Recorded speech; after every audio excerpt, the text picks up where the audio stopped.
What's going on, YouTube? This is Venomous Media, back with another video. 1989 was the year Batman was finally able to shake off the campiness long associated with the character for nearly 20 years.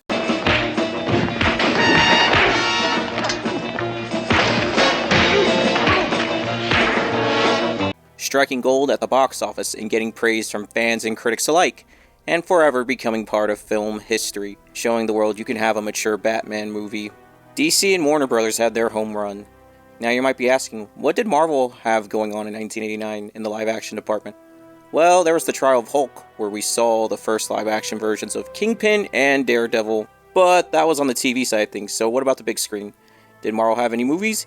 Yes, actually, there was one, but was it something that could rival the Caped Crusaders' big screen outing? Well, not exactly. It's actually the subject of today's video. I'm talking about the 1989 Punisher film, which was actually the first ever live-action outing of the skull-wearing vigilante.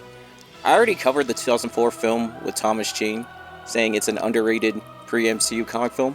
And I also mentioned that I like all three of the Punisher films because I thought they were great action flicks, so I thought I'd do a retrospect on the 89 film. So if you know anything about the Punisher, he was based on Mac Bolan, the main character of Don Pendleton's Executioner book series, and made his official comic debut in 1974 in the 129th issue of Amazing Spider-Man, and would get his own solo series in 1986. And during this time period, Hollywood was very much in its action era. Arnold and Sly were household names dominating the box office. Lethal Weapon hit the big screen in 1987, and of course we would see the rise of the likes of JCVD and Steven Seagal.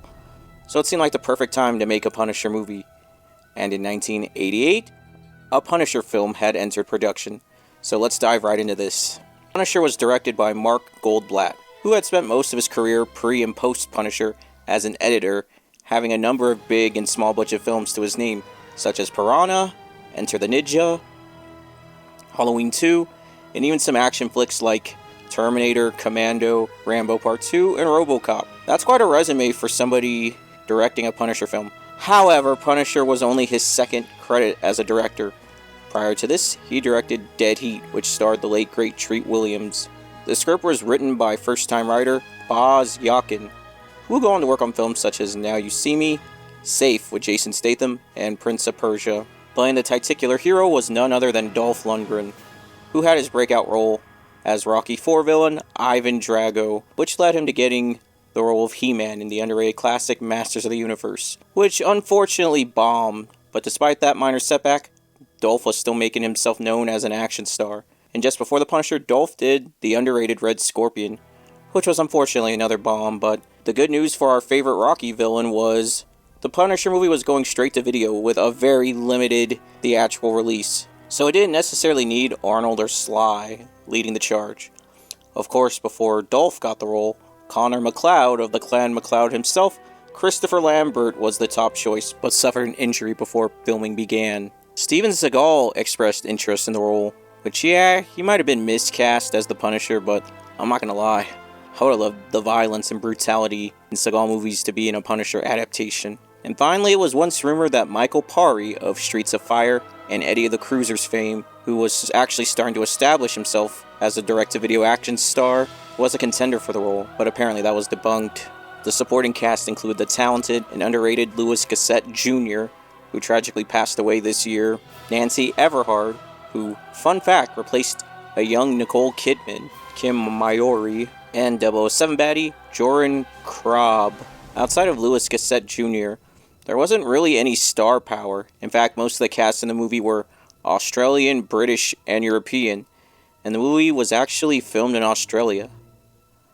Now I want to talk about the premise. The movie starts off with a report of an organized crime figure named Dino Moretti being acquitted of all charges in connection to the deaths of Detective Frank Castle and his family. There's also a report of vigilante dubbed the Punisher, who has over 100 confirmed kills of organized crime figures, which Moretti shrugs off. However, Moretti's freedom is short-lived, as both he and his crime family are completely wiped out. Moretti's found with a knife in the back, and the knife has a skull on top of it. The lead detective investigating the crime scene is Lieutenant Jake Berkowitz, who is actually a close friend to Frank Castle, who he believes is the Punisher, which he's correct. but he's getting blowback from his chief and told to drop it, not wanting to put panic into the city about a crazed cop. The only other cop willing to work with Barkowitz is a young detective named Sam Leary, who he is hesitant to take under his wing, but she is the only other cop that believes him about Frank Castle being the Punisher. There's also a drunk named Shake, who is the Punisher's informant on everything crime related, and he informs him that all the crime families have joined forces against him, and they are led by Gianni Franco, who, on top of having to deal with all the Punisher stuff, he is approached by a female Yakuza named Lady Tanaka about a business proposition, which he rejects. And during his battle against all the crime families, Lady Tanaka comes under the Punisher's radar, and he'll soon have to deal with her too. So that was the premise. Now, this normally would be the part where I talk about the source material, but unfortunately, there doesn't really seem to be any source material from any specific comics this movie is based on. If anything, the movie just has the basic concept of the Punisher being a vigilante that's out for vengeance after the deaths of his family. And Punisher himself is the only character from the comics that is in this movie. There are no other characters from the comics that appear in this movie, including villains and the supporting cast. Although Shake may be filling Micro's role. Frank's wife is named Julie here instead of Maria. He has 2 daughters named Felice and Annie instead of a son and daughter named Frank Jr. and Lisa Castle.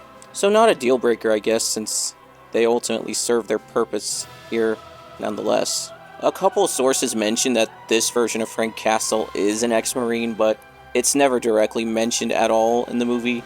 Instead, he's a detective, which is the first time Punisher in any form of media has been depicted in law enforcement, predating both the 2004 movie where Frank Castle's an FBI agent and the Ultimate Comics where he's a cop.